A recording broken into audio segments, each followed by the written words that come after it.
Hi, my name is Dayna Isom Johnson and I'm the trend expert here at Etsy.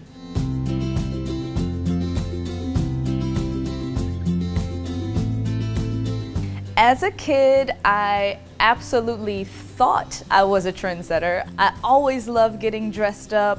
I was always very creative. I had a kitchen set that I titled Ma'am's Kitchen, and I ran solid orders through there and charged people for plastic food. I was an entrepreneur at a young age. So my life before Etsy was still in the retail space, but it was working for women's fashion brands, and I was doing marketing and PR.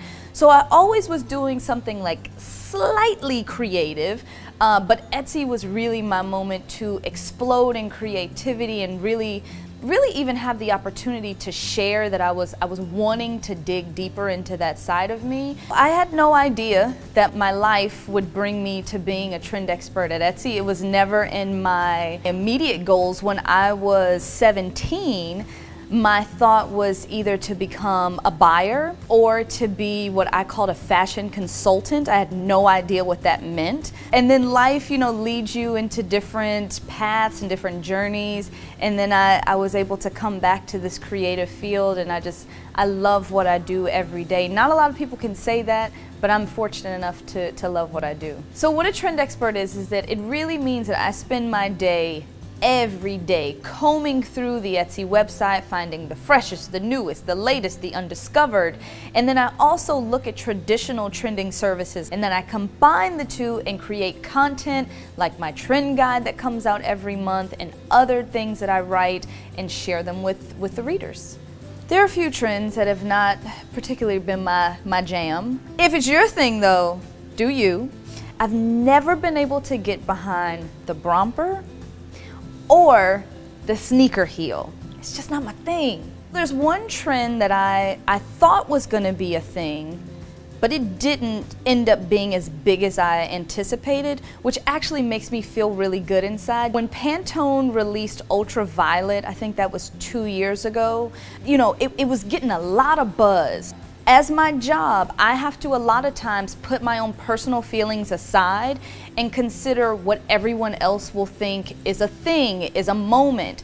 And so I put my personal feelings aside and I said, okay, Ultraviolet, this is your time. And then it ended up not being the time. So I was happy. Because of my love for the brand that I work for, the community that I serve, the 2 million sellers that essentially make up Etsy, I have had the opportunity to be included in this new show, Making It, on NBC. We just wrapped our first season and it was absolutely incredible. It truly gave a voice to the maker community.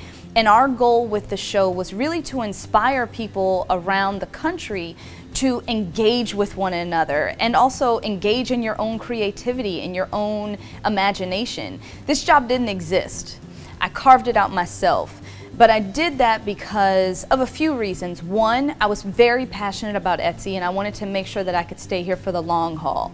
Two, the past position that I had, it wasn't feeding my creativity enough and I needed to be able to be vocal.